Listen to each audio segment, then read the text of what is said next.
Hi, today I'm talking about Carnival cruise stock, and I'm going to talk about why I bought more shares in Carnival cruise stock last week. And as always guys, smash that like button and we'll get stuck into it. So originally I bought Carnival Cruise Company about 2 years ago now, quite a long time ago. And back at that time when I was investing in the company, the stock was kind of on a 30% discount, and I thought this is a great opportunity to get into this stock.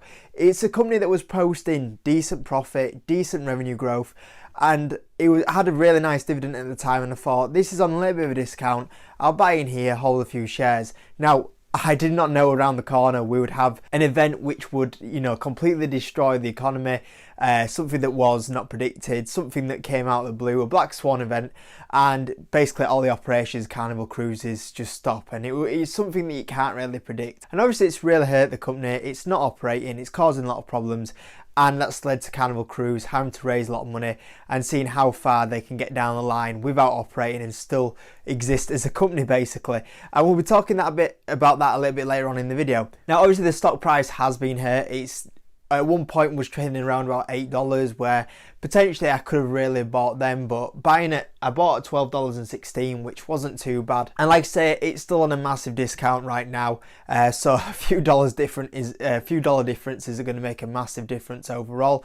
And like I say, when you talk about these sort of prices, $12 for Carnival Cruises, it's the last time we were at these sort of prices. I think it was in 1997. So you imagine like all the people that have invested since 1997 are now pretty much down on the positions. It's kind of crazy to think in that sort of terms that, that's how far back it's pulled back now. And since investing in this company, I have to say it has changed. And this is probably the last time I'm going to buy this stock right now. I don't probably invest any more money into what I already do right now, because this has kind of changed for me. Originally when I got into this stock, it was a bit of a value play, a bit of a dividend play with a little bit of growth on that share price. Obviously it's totally changed right now, and it's now a spec stock for me, because with a spec stock there's a potential for it to do really well.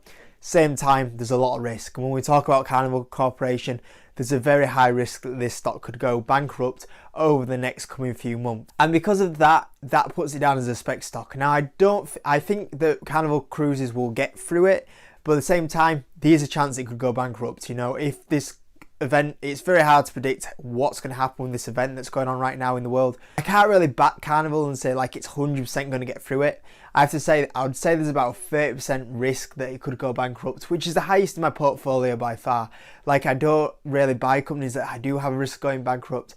So that kind of says right away that we are dealing with a speculation stock right now. It's not a value play anymore. What I'm going to cover now is how much money can you make in this stock, and in 2 to 5 years, where do I see this stock?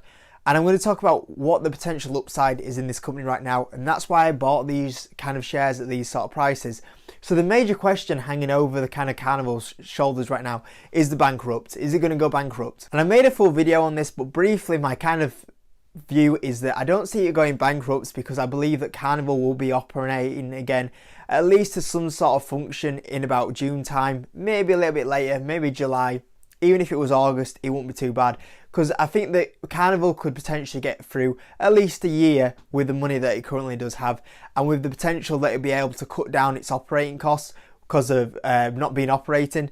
Obviously that's going to bring down what money it needs, and hopefully in the long term we should get around about a year through with what Carnival have with the cash they've managed to get or raise over the last few weeks. So my kind of view is that they'll make it through. Sure, there's going to be long-term damage with a lot of the reputation with the customers, but the bankrupt side, I see them making through. So the first thing is that I see them getting through here, and then after I see them getting through the bankrupt, after what's going on in the world right now, after the CV, where do we see the stock going from here? So in 2 to 5 years, where do I see the stock and where am I going to make the money? So I see cruises kind of going back to where they were, maybe not back at 2019 kind of cruise numbers, but even if we were pulling out 2017, 2018 numbers, that'll be totally fine, because that will mean that Carnival will be having some good revenue, it'll have some good profit, and also it'll be able to pay a lot of these debt back, which is really expensive debt. Now, the one benefit that Carnival has over a lot of these other industries right now that are having to take this government bailout is that Carnival wasn't able to get this government bailout because they're not a US company.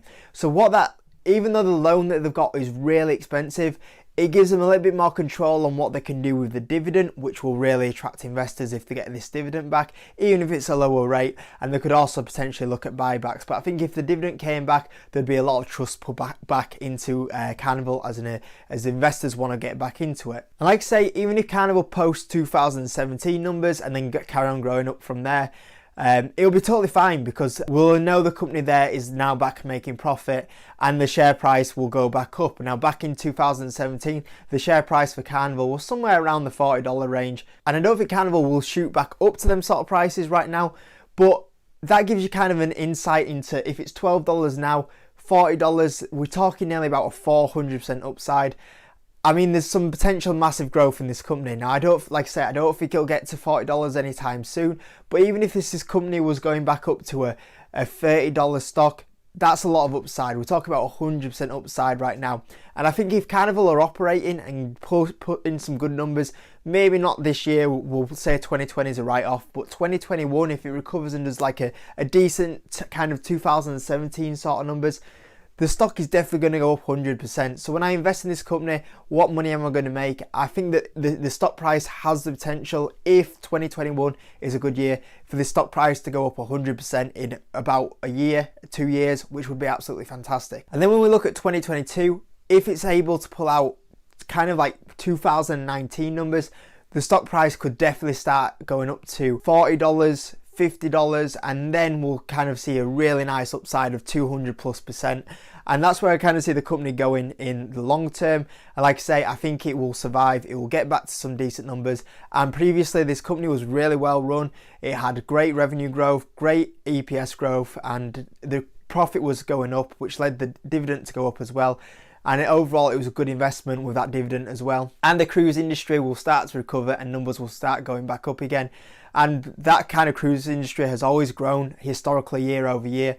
So overall, when I look in this investment 2 to 5 years down the line, I do see Carnival now as being at least probably a 2-year hold. It will probably go to about a 3-year before I kind of see a price that I'm kind of happy with. So overall, when I invest in Carnival at these sort of prices, I think there's a lot more upside, a lot more percentage upside than a lot of these airline stocks, for example, where the profit isn't growing.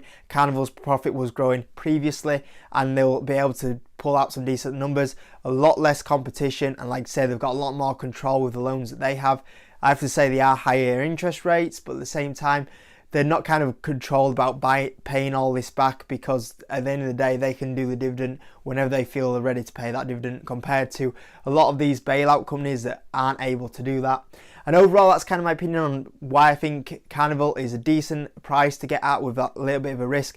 Like I say, there is potential to lose all my money here, and I am investing in this stock thinking that is a risk in this one. But at the same time, I think there's a lot of upside as well. So for me, my reward to risk at these sort of prices I think are okay, and that's why I bought a few more shares. But like I say, I won't be buying any more after this, because that would be just too much into a spec stock for me. But that's me covering Carnival Cruises today, guys. I hope you enjoyed the video. As always, smash that like button, subscribe if you haven't, and I'll see you in the next video.